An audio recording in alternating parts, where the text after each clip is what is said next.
Price the Lord. Mizpah Reformation Church சார்பாக உங்கள் யாவரையும் இந்த மகிமை நேரம் நிகழ்ச்சிக்கு வரவேற்கிறோம். இன்றைக்கு போதகர் ரெவரண்ட் ஜேக்கப் ராஜ் கபூர் அவர்கள் உங்கள் மத்தியில் தேவனுடைய செய்தியை பகிர்ந்து கொள்ளும்படியாக வந்திருக்கிறார். தேவன் இருக்கிறவராகவே இருக்கிறார். அவர் சர்வ வல்லமை உள்ள தேவனாய் இருக்கிறார். நாம் எப்பொழுதெல்லாம் கூப்பிடுகிறோமோ அவர் தமது செவியை சாய்த்து நம்முடைய எல்லா வேண்டுதல்களுக்கும் விண்ணப்பங்களுக்கும் அவர் பதில் கொடுக்கிறவராயிருக்கிறார். இன்றைக்கு இந்த நிகழ்ச்சியை பார்க்கிற ஒவ்வொருவருடைய வாழ்க்கையிலும் எந்த சூழ்நிலையாக இருந்தாலும் இன்றைக்கு தேவன் ஒரு அற்புத விதமான ஒரு சுகத்தையும் விடுதலையும் கொடுக்க போகிறார். தொடர்ந்து இந்த நிகழ்ச்சியை பார்த்து ஆசீர்வாதத்தை பெற்றுக்கொள்ளுங்கள்.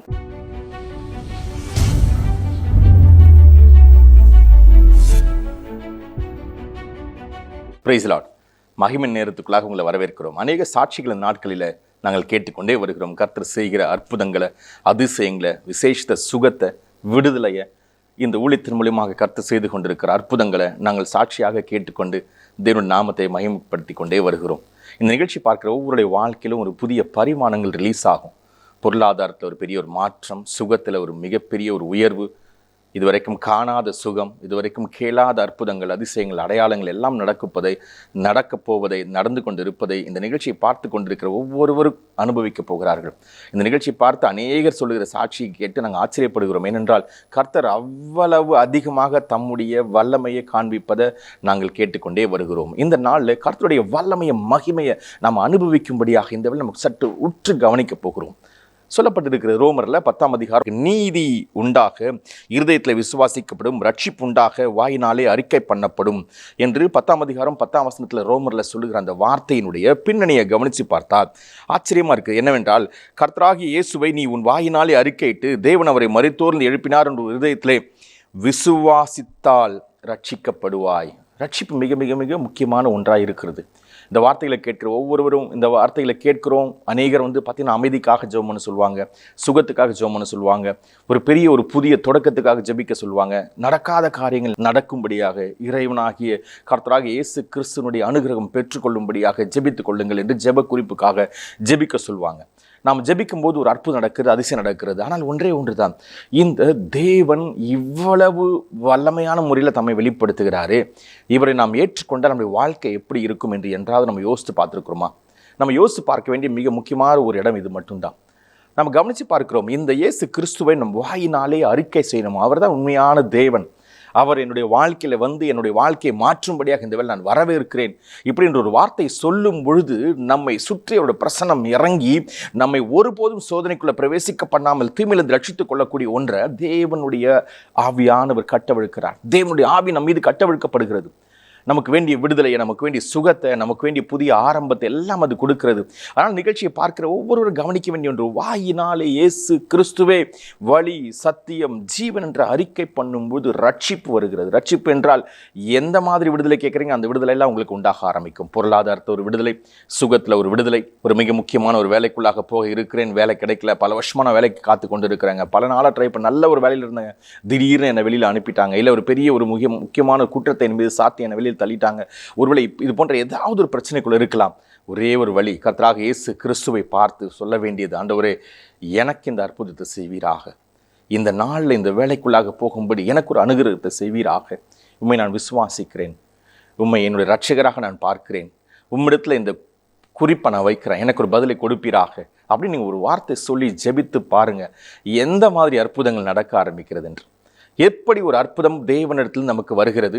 வேதம் சொல்லுகிறது ரோமரில் 10ஆம் அதிகாரம் 9-10, இது இயேசு கிறிஸ்துவாலே நடக்கும் என்று நம்பி வாயினாலே அறிக்கை செய்தால் அப்பொழுது நாம் ரட்சிக்கப்படுவோமா? எப்படி இது நடக்கிறது? இருதயத்தில் நம்புறதுனால வாயில திறந்து நம்ம சொல்லுகிற வார்த்தைகளை தேவனுடைய பிரசன்னம் கேட்கிறது. நம்ம யாராக இருந்தாலும் சரி வாயில திறந்து தேவனை பார்த்து, அப்பா என்னை நீங்கள் இந்த வேலையில் இந்த விஷயத்தில் என்னை விடுதலை பண்ணுங்க, எனக்கு ஒரு புதிய ஒரு வேலையை கொடுங்க, எனக்கு ஒரு புதிய ஒரு சுகத்தை கொடுங்க, எங்கள் வீட்டில் இருக்க குழப்பத்தை நீங்கள் மாற்றி அமைங்க அப்படின்னு ஒரு வாயில திறந்து நம்ம பேசும்பொழுது இந்த அற்புதங்கள் நமக்கு உண்டாக ஆரம்பிக்கிறதா. கவனித்து பார்க்கிறோம். இப்படி சொல்லும்போது ஒரு மகிமை நம் குடும்பத்துக்குள்ளாக, நம் இருக்கிற வீட்டுக்குள்ளாக, நம்முடைய வேலை ஸ்தலத்துக்குள்ளாக, நம்முடைய பிஸ்னஸ் சென்டருக்குள்ளாக வருகிறது. தேவனுடைய பிரசன்னம் வரும்பொழுது, ஒரு மகிமை வரும்பொழுது, நமக்கு விரோதமாக எதெல்லாம் உருவாக்கப்பட்டு இருக்கிறதோ அது எல்லாம் தன்னுடைய வல்லமையை இழந்து நமக்கு முன்பதாக வந்திருக்கிற தேவ பிரசனத்துக்கு முன்பதாக நிற்க முடியாமல் ஓடிப்போய் ஒளிந்து கொள்ளும்படியாக செய்யப்படுகிறது. இதுதான் தேவனுடைய வல்லமைக்கு, தேவனுடைய மகிமைக்கு இருக்கிற மிக முக்கியமான ஒரு வல்லமை. இதற்கு நம்ம இடம் கொடுத்தால் மட்டும் நடக்கும். வாயினால சொல்லும் பொழுது, இயேசுவே நீங்கள் என்னுடைய வாழ்க்கைக்குள்ளாக, இந்த பிஸ்னஸ்க்குள்ளாக, இந்த சூழ்நிலைக்குள்ளாக நீங்கள் வாங்கன்னு சொல்லி வாயில திறந்து நம்ம சொல்லும்போது இது நமக்கு நடக்க ஆரம்பிக்கிறது. அதுதான் ரோமரில் 10ஆம் அதிகாரத்தில் அழகாக சொல்லப்பட்டிருக்கிறது.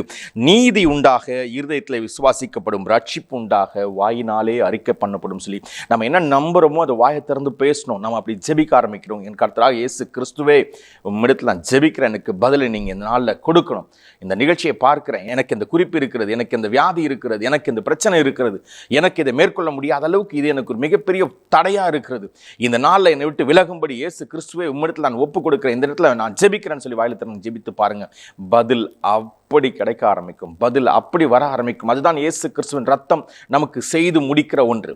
தேவனுடைய வல்லமை நமக்காக செய்ய காத்து கொண்டிருக்கிற ஒரு அற்புதம் காத்து கொண்டே இருக்கிறது. நம்ம வாய் திறந்து பேசினா இது நடக்க ஆரம்பிக்கிறது.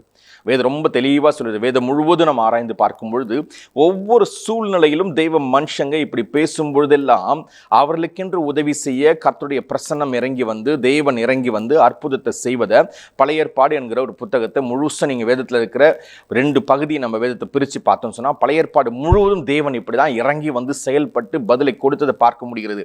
புதிய ஏற்பாடு என்கிற நம்ம வேதத்தில் இருக்கிற ஒரு பாதியை நம்ம கவனித்து பார்த்தால், அதில் இயேசு கிறிஸ்து தேவனுடைய குமாரனாக பூமியில் வந்து இவை எல்லாவற்றையும் செய்து முடித்தவராக நம்ம பார்க்க முடிகிறது. ஒரு முறை அவரை பார்த்து ஒருவர் கேட்டார், உமக்கு சித்தமானால் என்னை சுத்தமாக்கும் என்று.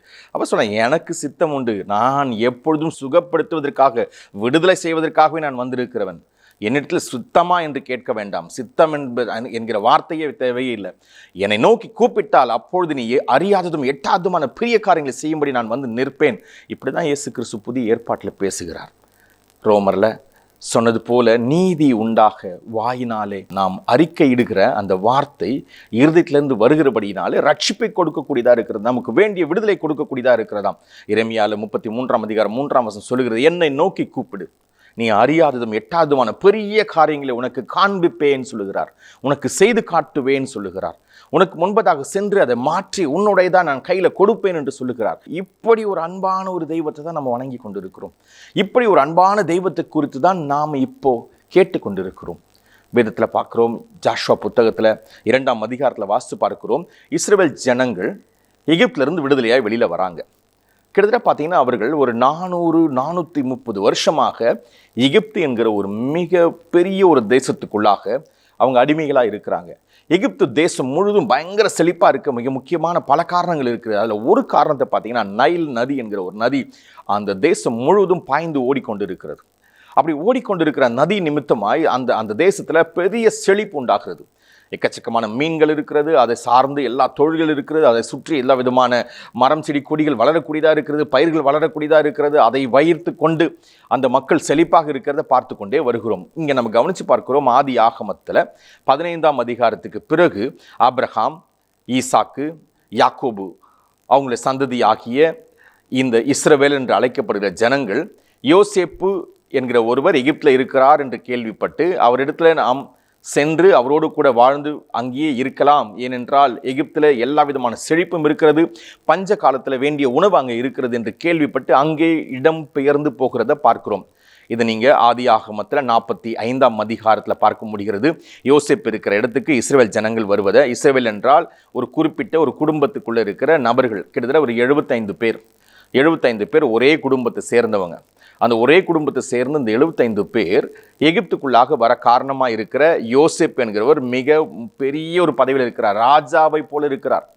ராஜாவை போல எகிப்தில் ஒரு பெரிய பதவியில் இருக்கிறார். யாக்கோபுடைய பிள்ளைகளில் அவர் தான் மிக முக்கியமான ஒரு பிள்ளையாக இருக்கிறார்.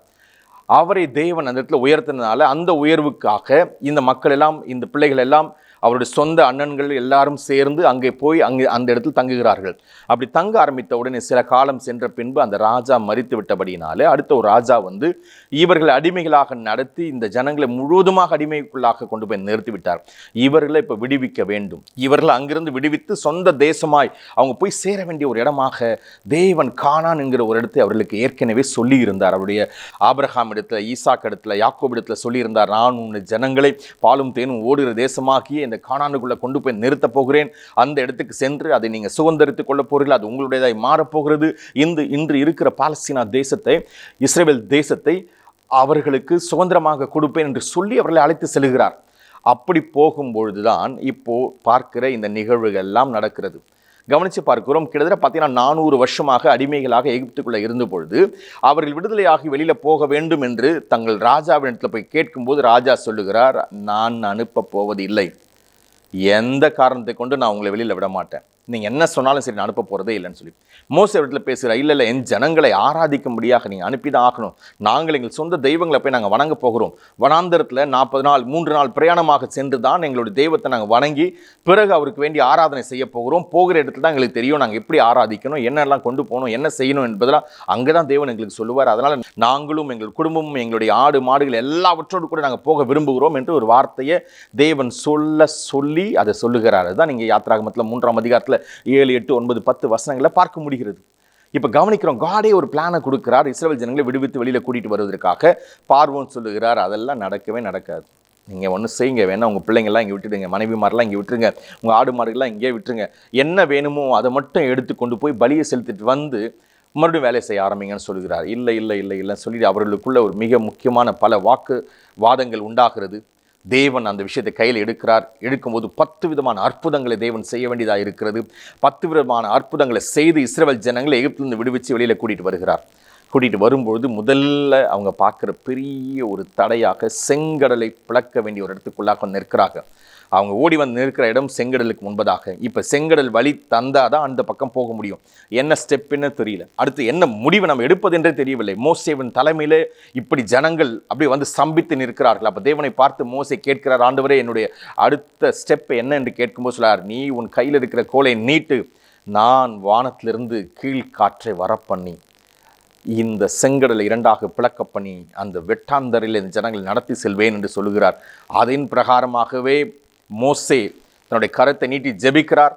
காற்று முழுவதும் கீழ்காற்று வீச பண்ணினதுனால அந்த இடத்துல அவர்களுக்கு ஒரு வெட்டாந்தரை உண்டாகிறது. அந்த வெட்டாந்தரையில் கிட்டத்தட்ட ஒரு 10 முதல் 20 லட்சம் பேர் அந்த வழியாக கிராஸ் பண்ணி வெளியில் போகும்படியாக ஒரு வழி கிடைக்கிறது. அவங்க உண்மையிலே அந்த இடத்தை கிராஸ் பண்ணி மேடு ஏறுகும் பொழுது அவர்கள் ஒரு மேடான ஒரு பகுதியில் போய் நிற்கிறார்கள். அந்த மேடான பகுதியில் அந்த மக்கள் வந்து விட்டார்கள் என்று கேள்விப்பட்ட உடனே சுற்றுப்புறம் எங்கே இருக்கிற ஜனங்களும் கேள்விப்படுறாங்க, மற்ற ராஜ்யங்களுக்குரியவங்களாம் கேள்விப்படுறாங்க. இஸ்ரவேல் என்கிற ஒரு குறிப்பிட்ட ஜாதி, குறிப்பிட்ட ஒரு ஜனங்கள் எகிப்தை விட்டு வெளியில் வரும்பொழுது அவர்களுடைய தேவன் அவர்களுக்கென்று வந்து யுத்தம் செய்ததை அநேகர் கேள்விப்பட்டு அந்த தெய்வம் அவர்களுக்காகவே கூடவே இருப்பதை இந்த மக்கள்லாம் பேச ஆரம்பிச்சாங்க. ஈவன் இவர்களை பார்த்து பல பேருக்கு பயம் வந்துச்சு. அதுக்கு முன்பதாக அடிமைகள் தானே இவங்க சொல்லக்கூடிய அளவுக்கு இவர்கள் வென்று பெரிய ஒரு இனம் அல்லவே, ஒரு ஜாதி அல்லவேன்னு சொல்லி அவங்கள தரைமட்டமாக பார்த்தவர்களுக்கு இப்பொழுது பயங்கரமான திகில் வந்திருக்கிறது. ஏனென்றால் சகலத்தை உண்டு பண்ணினவர், சர்வ லோகத்தை உண்டு பண்ணின ஒரு தெய்வம் அவர்களுக்காக வந்து நின்று செங்கடலை 2ஆக பிளக்க பண்ணி அதன் ஊடாக மக்களை நடக்க வைக்கிறத பார்க்கும் பொழுது மக்களுக்கு பயம் வந்து விட்டது, திகில் வந்து விட்டது. இப்போ என்ன செய்யறதுன்னே தெரியல. இந்த ஜனங்களை பற்றி நமக்கு கேள்விப்படவும் நமக்கு பயமா இருக்கு. அந்த ஜனங்கள் ஒருவேளை நம்ம பக்கத்தில் வந்தால் நம்முடைய நிலைமை என்ன ஆகும்? நாம் அவங்க பக்கத்தில் போகாத அளவுக்கு, அவங்க நம்ம பக்கத்தில் வராத அளவுக்கு நம்ம என்ன செய்யணுமோ அதை நம்ம செய்ய வேண்டும். இப்படி என்று பல ஜனங்களும் பல மக்களும் பல ராஜாக்களும் ஒன்று கூடி பேச ஆரம்பித்தார்கள். ஒரு சில ராஜாக்கள் நல் எண்ணங்களோடு என்ன பண்ணுறாங்கன்னா அவங்களுக்கு வழி கொடுத்து அனுப்புகிறாங்க, வேண்டிய உதவி செய்கிறாங்க. தண்ணீர் மற்றும் உணவு அவர்களோடு பகிர்ந்து கொள்கிறார்கள், அவங்களுக்கு வழி தராங்க.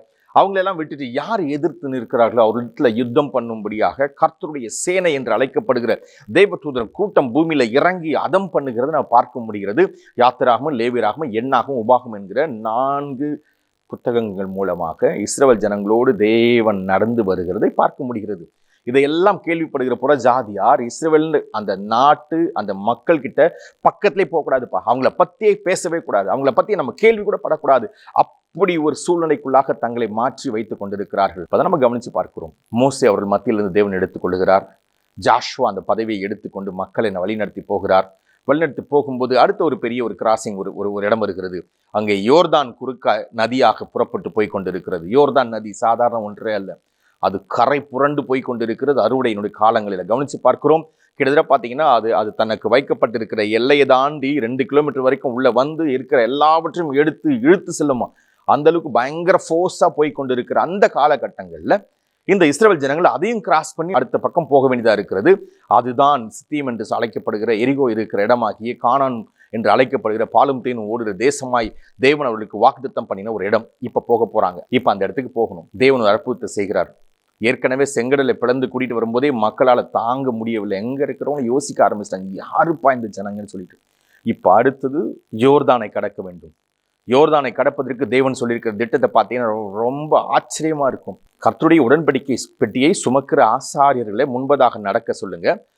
அவர்கள் சென்று யோர்தானுடைய நதியில அவர்கள் கால்களை வைக்கும் பொழுது அவங்க உள்ளம் கால் தண்ணீர்ல பட்ட உடனே தண்ணீர் குவியலாக ஓரமாக பிரிந்து நின்று இவர்களுக்கு வழிவிடும் என்று சொல்லி ஜாஷுவாவுக்கு தேவன் சொல்லி அனுப்புகிறார். அதன் பிரகாரமாக ஆசாரியர்கள் சென்று உடன்படிக்கை பெட்டியை தூக்கி சென்று தண்ணீருக்குள்ளாக ஆசாரியோட கால் வைக்கிறாங்க. ஒரு ஓரமா தண்ணீர் 2 குவியலாக நின்று அப்படியே அவர்களுக்கு வேண்டிய வழியை அது ஆயத்தம் பண்ணி கொடுக்கிறத பார்க்க முடிகிறது. இதை பார்த்த உடனே இன்னும் ஜனங்களால ஏற்றுக்கொள்ளவே முடியல. புறஜாதியார் என்று அழைக்கப்படுகிற இஸ்ரவேலை தவிர்த்து மீது எல்லாரும் இவர்களை குறித்து பயமும் திகிலும் உண்டாயிற்று. யாருப்பா இவங்க, செங்கடலை பிளந்தாங்க, அது ஓகே, இப்ப யோர்தானையும் பிளக்குறாங்க, தண்ணீர் குவியலாக நிற்கிறது. செங்கடலையும் தண்ணீர் குவியலாக நின்றதை நம்ம வாசித்து பார்க்கிறோம் 14ஆம் அதிகாரத்துல. இந்த ஜனங்களுக்கு என்று தண்ணீர் தன்னுடைய தன்மையை மாற்றி அங்க நிற்கிறத கவனிக்கிறோம். இங்கேயும் பார்த்தீங்கன்னா ஆசாரியர்கள் கால்களை வைக்கும் பொழுதே இந்த தண்ணீர் இப்படி மாறுகிறது என்றால் இவர்கள் வணங்குற தெய்வம் எப்பேற்பட்ட ஒரு தெய்வம் என்ற பயம் எல்லாருக்குள்ளேயும் வர ஆரம்பித்து விட்டது. எல்லாரும் பேச ஆரம்பிக்கிறாங்க. இந்த ஜனங்களை எதிர்க்கவே முடியாது. எதிர்த்தால் நம்ம இடத்துல போரிடும்படியாக வானத்திலிருந்து வேறே ஒரு வல்லமை செயல்படக்கூடும் என்று பயத்தை ஏற்படுத்துகிற அளவுக்கு ஜனங்களோடு தேவனுடைய பிரசனம் இருக்கிறத பார்க்குறாங்க. வேதனால வாசித்து பார்த்தா தெரிகிறது. யாத்திராகமத்தில் 14ஆம் அதிகாரத்துல தேவனுடைய மேகமும் தேவனுடைய அக்னி ஸ்தம்பமும் இரவும் பகலுமாக இஸ்ரவேலுக்கு முன்பதும் பின்பதுமாக நின்று அவர்களை பாதுகாத்து வழி கொடுத்து நடத்தி செல்வதை பார்க்க முடிகிறது.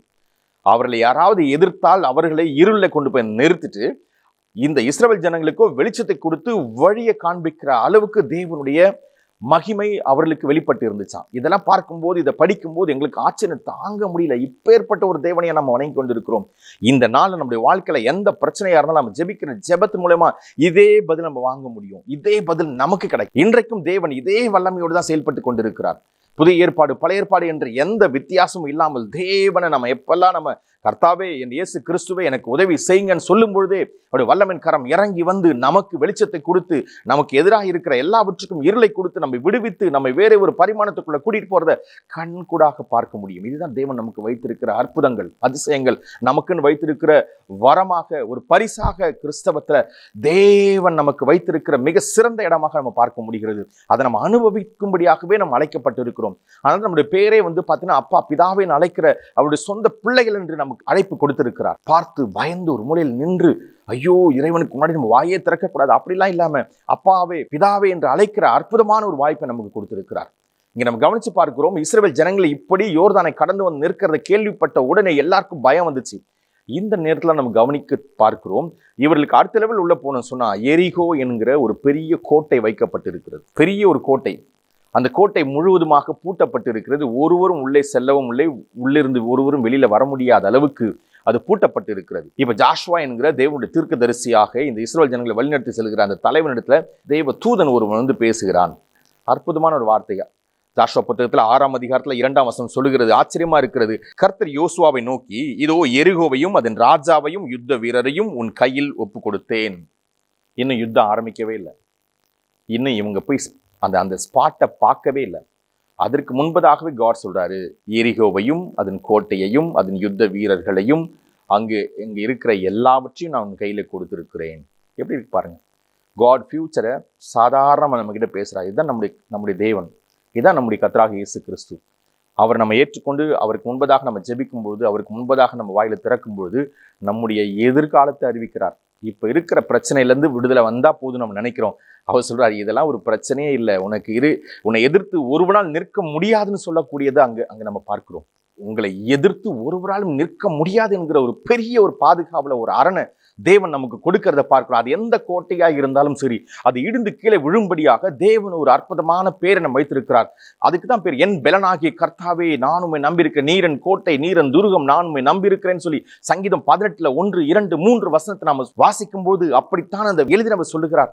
நாம் வாயை திறந்து இந்த வார்த்தைகளை சொல்லும் பொழுதெல்லாம் தேவன் நமக்கு கோட்டையாக, அரணாக, நமக்கு வேண்டிய பதிலை கொடுக்கிறவராக இருக்கிறத நம்ம பார்க்க முடியும். இஸ்ரவேல் ஜனங்களுக்கு அப்படிதான் ஒரு அரணாக, ஒரு கோட்டையாக இருக்கும்போது அவர்களுக்கு முன்பதாக எந்த கோட்டை பூட்டப்பட்டு இருக்க முடியும்? இதுல ஒரு ஆச்சரியம் பார்த்தீங்கன்னா உங்களுக்கு தெரியும்.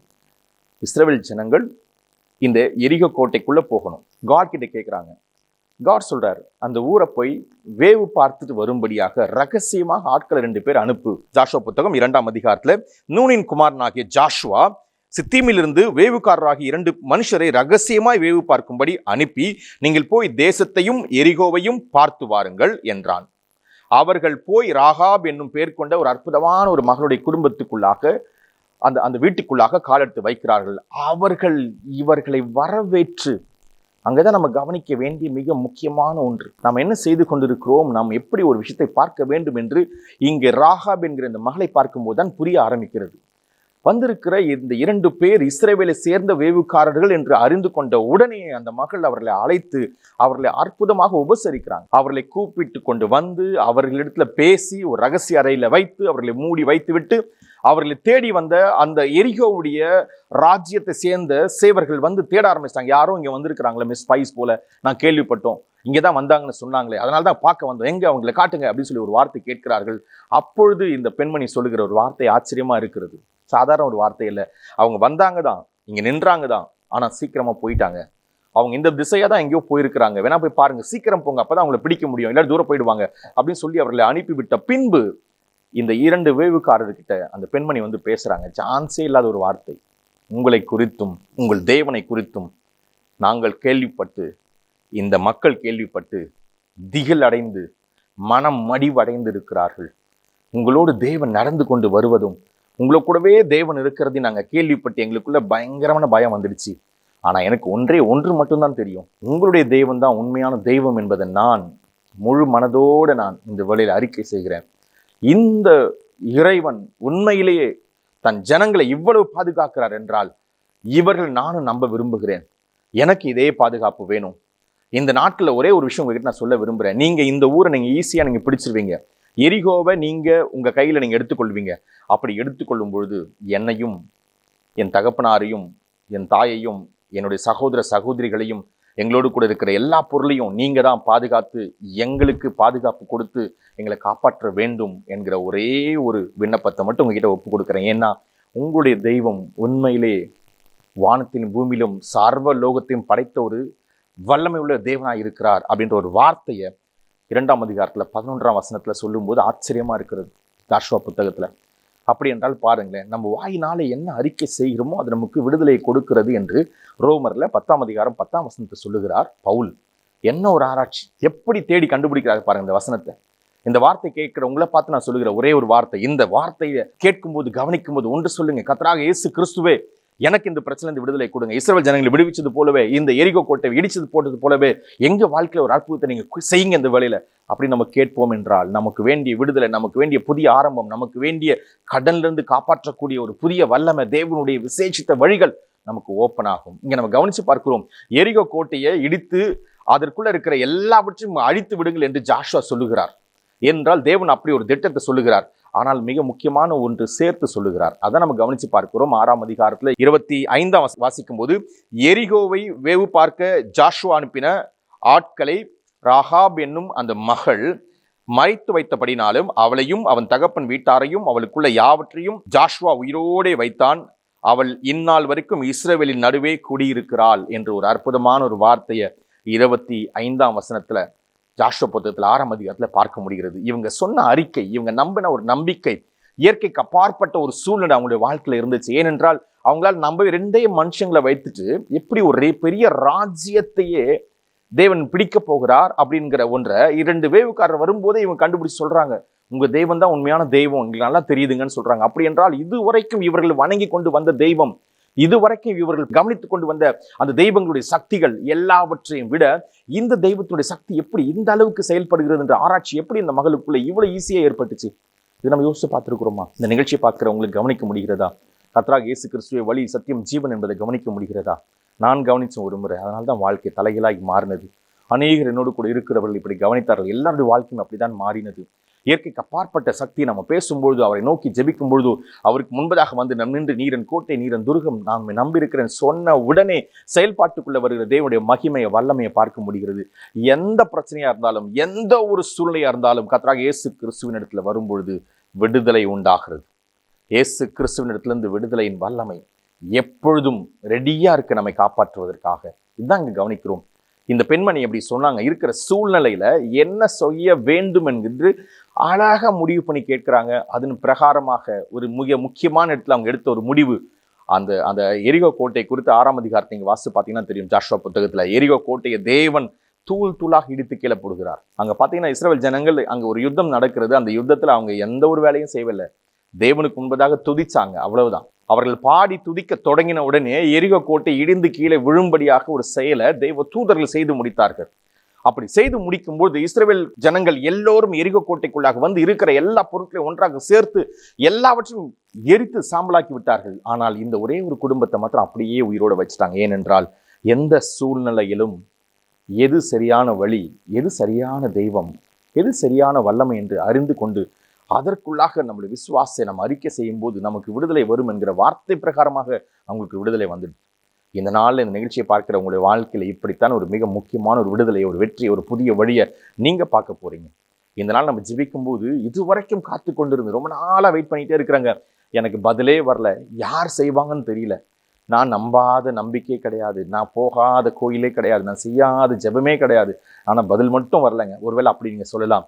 இங்கே இந்த ராகாப் என்கிற ஒரு அற்புதமான மகள் செய்த ஒரே ஒரு ஜெபந்தான், ஒரே ஒரு அறிக்கை தான் அவங்க வாழ்க்கையை தலைகீழாய் மாற்றினது. இந்த நாள் வரைக்கும் பேசக்கூடிய அளவுக்கு அவங்க வாழ்க்கையில தேவனுடைய வல்லமை இறங்கி செயல்பட தொடங்கிச்சு.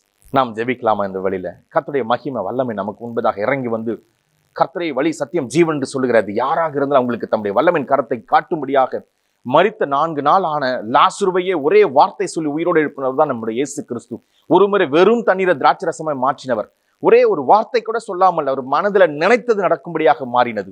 அப்படி ஒரு தெய்வம் தான் நம்முடைய கர்த்தராகிய இயேசு கிறிஸ்து. இந்த வேளை நம்ம ஜெபிக்கலாமா? உங்க சூழ்நிலை எதுவாக இருந்தாலும் இப்படி ஒரு விடுதலை உண்டாகப்படும். தகப்பனே, இந்த வேளையில அப்பா, இந்த ஜெபத்துக்குள்ளாக யாரெல்லாம் வருகிறார்களோ, யாரெல்லாம் கவனிக்கிறார்களோ, அவங்களுடைய வியாதியின் படுக்கை இப்போதே எடுத்து போடுங்க. அவங்க தேவையிட இந்த வேளையில் நம்முடைய கரத்தை நீட்டுங்க தகப்பனே. அவங்களுக்கு இயற்கைக்கு அப்பாற்பட்ட சக்தி இப்பொழுது இறங்கி வந்து கடன்களிலிருந்து காப்பாற்றி தேவையெல்லாம் சந்திச்சு ஒரு பரிபூர்ண சுகத்தை கொடுத்து, வீட்டுக்குள்ள சமாதானத்தை கொடுத்து, வேலைகளை கொடுத்து, புதிய புதிய பரிமாணங்களை ஓப்பன் பண்ணி நியூ ஃபேவர்ஸ் அப்பா இந்த நாட்களில் அவங்களுக்கு ரிலீஸ் பண்ணபடி ஜெபிக்கிறோம். இவர்களுக்கு வேண்டிய விடுதலை கொடுங்க, இவங்களுக்கு வேண்டிய சுகத்தை கொடுங்க, இவங்களுக்கு வேண்டிய பலத்தை கொடுங்க அப்பா. அது எந்த வியாதியினுடைய படுக்கையா இருந்தாலும் இப்பொழுதே இயேசு கிறிஸ்து நாமத்தினால் இப்பொழுதே சுகம் உண்டாவதாக நான் ஜெபிக்கிறேன் தகப்பனே. நமக்கு நன்றி சொல்லுகிறேன். இந்த நிகழ்ச்சியை பார்க்கிற ஒவ்வொருத்தருடைய வாழ்க்கையில ஒரு புதிய ஆரம்பங்கள் உண்டாவதாக, பிசினஸ்ல ஒரு பெரிய பிரேக் த்ரூ வருவதாக, நியூ ப்ரொமோஷன்ஸ் வருவதாக அப்பா, நியூ மார்க்கெட் பிளேஸ்க்குள்ள போய் நிற்கும்படியாக உங்களுக்கு வேண்டிய அறிவு ஞானத்தை ரிலீஸ் பண்ணுங்க தகப்பனே. புது புது பிசினஸ் ரிலீஸ் ஆவதாக நான் ஜெபிக்கிறேன்.